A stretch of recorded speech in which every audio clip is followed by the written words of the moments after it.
Today marks 371st day. Share lessons I learned and continue to learn with you. Well, I hope these insights will inspire you, support your dreams, help you achieve your goals, and really empower you to become the person that you want to become. Today we speak about one idea or one coach. It's a beautiful, beautiful idea. Is that if you have knowledge, a lot of knowledge, money, wealth, wisdom, power, you're not supposed to be praised for it.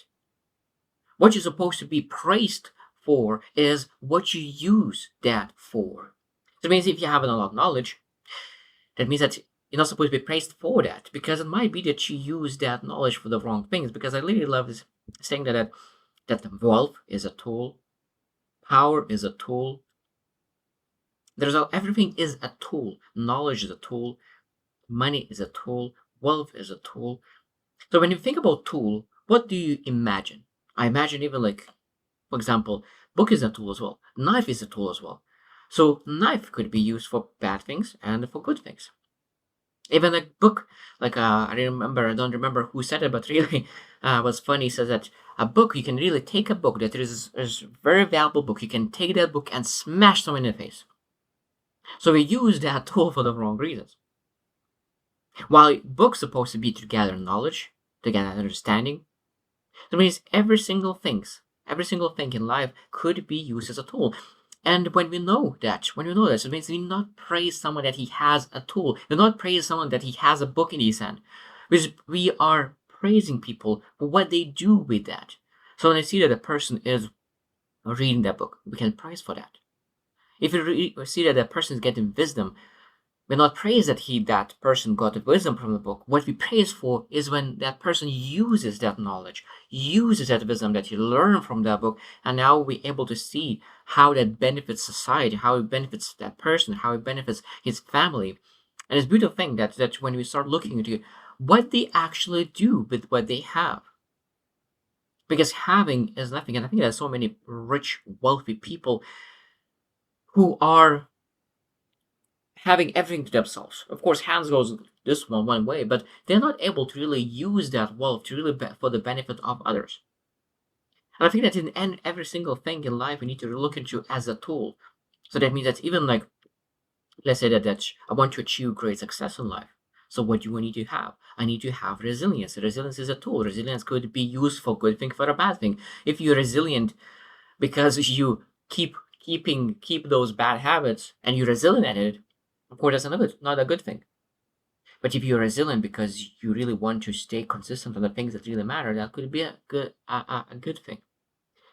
So I really want to really share like this, because we're able to look into that every single thing that as a tool or a weapon, because we know that there's a lot of people who can use that power for the wrong thing. So I will share today more of what every single person needs to know. What need to know about the tools that every single person can have, and what we need to understand. Because as I said, everyone could have talent, but it doesn't matter if you have talent, but if you don't use that talent for your benefits, is no value. So that means a skill the same way, charisma, influence, time, freedom, all those things is great that the person has it, but what's better is when you actually use it for advantage. So what we will look into, so what everyone should know about really those tools and what we could really understand. So first one thing is that having is not the same as being. That's the first part. Like having talent is not the same that really being that person who really acts on that talent. So I think that it's very, very important to understand that the lesson there is like having, doing, being. So people really focus on having, but they don't focus on being. And life is supposed to always start from being. I will be fulfilled. I will be resilient. I will be this kind of person. So, what kind of person you want to be first? Before I'm that kind of person who really does this kind of thing. Because if your focus is on having, so it means when you finally achieve that you okay, I'll have a wealth, what you will do with that? So when we focus on being, because I think that people say like, oh, I don't have enough money, so I'm not able to be generous. No, it doesn't matter how much money you have. You're able to be generous right now. So who you are doesn't really impact much on the having. So if you are having little and you are generous, That means when you have a lot, you'll be generous as well. Because I really love that when you really have more things, most time it's not really changes you. It's more reveals who you always been. With wealth, the same thing. With power, the same thing. Because when people never had power, so when you have power, would do great things. When you have a power, you end up being bad things because you never did good things when you had no power. Because exactly with wealth, it's all when you have more money, it will start to give money. But when if you were lacking abundance mind when you didn't have money, that's exactly will be when you have more money. Because cash money a lot of times in with bigger money as well. That's why so many people are stressed all the time because they want to protect their money. So having is not the same as being. Number two is everything you are given is a test of character. I really loved it. That everything what's given, what you have is a test of character. So that means that we need to understand, okay, what do you do with it? What do you do with it? What do you do with power? What do you do with money? What do you do with wealth? What do you do with knowledge? Because so many people say that knowledge is power. I never agree with that. I never agree with that. Because I always used to say that knowledge might be power, is potential power. But if you have a lot of knowledge, but you never use that power, never use that knowledge, how is that knowledge power? It's like having a Ferrari car sitting in the garage and say that, oh, this Ferrari is powerful. How are we supposed to know that it's powerful if you've never been outside of the garage and driving that car? And I think that's exactly with the knowledge. I think that we sometimes park that knowledge in the garage and say like, oh, this knowledge is so powerful. But if we not actually use it, there is no power in it. No power whatsoever. Number three is that we always need to focus on admiring the outcomes, not appearances. Admire outcomes, not appearances. So that what it means is that we need to admire the who person is, that character. We need to admire what they did with what they have. I think that is a beautiful thing when you start to look into, okay, who had what. Because sometimes when we look into people who are coming and really giving, and you say it's generous. So a person who has $1 billion in their bank and they give $1,000 as a charity will be not be as generous if someone has $100 and they give 10 of that dollars to someone else. That is will be very generous person. He gave 10%. It might be even hurt to give that $10. So this person is more generous. So he had less, but he was so generous it was giving, while other person gave 1,000. So 10 and 1,000 is such a huge difference. But do you understand that when a person has $1 billion and he gave 1,000, it didn't matter at all. It's almost $1. He gave even less than $1 to something that they potentially said, "Oh, like I will give $1,000," and they will forget about me. So generosity, I think that's something you need to understand that could appear that is generous, but you need to understand how much do you really have, and how much do you give compared to what you have. Exactly the same, not just about money. I'm speaking about all other things. So besides wealth, the power, the influence. So if you have a lot of influence and you just gave only like 5-10 minutes to really give that power, give that knowledge, because I think that you need to be very generous with your time and energy as well. Because sometimes people have so much knowledge, but they keep that knowledge, keep that wisdom to themselves, and they don't share. And they give 5 minutes, while other person who maybe do not have that knowledge yet, do not have that wisdom yet, but is willing and working very hard to give as much as he can. So I think that's very, very important to really admire people who really give what they have rather than just appearance of good. Number four is your impact matters more than your image. Your impact matters more than your image. And I think that that's exactly what we're supposed to look at it. It's not about becoming impressive, it's about becoming valuable. And I think that's the beautiful thing. When you become valuable to other people, we become valuable to society. Well, you become valuable to some people. I don't need to, I think that you don't need to make a difference to thousands of people. I think you need to make a difference to one person to change your life. And that's how you become valuable.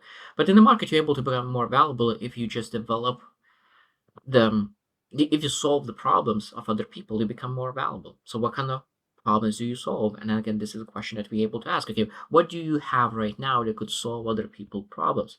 Of course, even wealth potentially could solve some other people problems, wisdom, knowledge. So the knowledge of how to solve other people problems, wisdom how to solve other people problems, money as well. Like there's so many things that we potentially could help other people. And I think that the most beautiful art is not giving a fish, but really helping other people to fish. And that's again where the knowledge and wisdom is when you're actually able to give that. Number five is the responsibility grows with your gifts. So the more you have, the more you're able to truly use that. And I really love that there's a Luke 12, 48. To whom much is given, much will be required. To whom much is given, much will be required. So the more we have, and it's interesting because you be given a lot, and now you develop and you have even more. I think that that's supposed to come with responsibility. And if you do not have responsibility and you don't feel accountable for yourself and others, I think that some places, what's the purpose of developing? Because I love John C. Maxwell. It says that what he says is that you do not able to give what you do not have. So if you want to give wisdom, you need to develop wisdom. If you want to give wealth, you need to develop wealth. If you need to really help other people to be wealthy, you need to be wealthy. If you want to really help to become people regulate their emotions better, if you want to help in some way, you need to develop that by yourself. I think is that very important. Number six is everything you have is tool or a trap. And I think it's very powerful because if we actually gather that knowledge, that could become a trap itself. Because we gather knowledge, because everyone knows that when you implement that knowledge, that's could potentially even lead to more wisdom, to results, to outcomes. But if you just gather more knowledge and think that knowledge is power, that could become a trap. While at the same time, knowledge could be as a tool if you're actually implementing it immediately. And everything is the same thing. Wealth can build or corrupt. If you're seeking just money for the sake of money, you start to really pursue money in corrupt ways. But when you pursue money for the good reason, being able to really add value to people and serve people, at that moment, you do that in alignment with yourself because the purpose of the money is not the money. The purpose of the money is to be able to add value to people and provide tremendous, significant improvement in other people's lives. And power is same. It could be power could protect or could oppress, and where you use that. So everything has both sides. We just need to understand that we need to use that. For example, wisdom could humble you or could isolate you, and it depends how you choose. Because it's easy to really be isolated. It's easy to really say that I understand a little bit more, and other people do not understand. People didn't invest in themselves as much. I don't want to spend time with people who are less wise than me. Or you can say like, there's so much more to learn. Everyone has a different journey. I'm able to share more on the wisdom side, they're able to share more on the other side, and be able to contribute to each other to really enjoy our company. And the last thing that I want to mention is that character is a true measure. So that when you look at your person and say, like, what that person has, and be able to say who this person is, I think that's exactly what we measure. Who is this person? Is this character that we measure a person's life? Because when you think about last day on earth, that's I really love the question. What people say about you on the last day on earth. And they will speak more about character, not about the things that you have. So wealth, most likely will not speak about it. Like knowledge, probably not. Probably will mention a couple of sentences, but the main topics will be 90% will be character. What kind of character this person had? What kind of person it was? What do you remember? The best moments, the funny moments, the bad moments. But it's all about character, and I think that when we're able to really focus that on developing our character and really, but I think that's when you develop character, it's much easier to have all those things: wisdom, knowledge, wealth. Everything is much easier to really achieve when you really have that character developed. So I hope you just reflect on this topic because I wasn't very clear, it seems today, but I think it's very, very important to understand that to develop you who you are is more important than what you have because we potentially even could have a lot of things, but it doesn't matter how much we have until we learn to use what we have. The more efficient you are with the things that you have, the more you're able to get more out of it. So I hope you choose to win and see you tomorrow.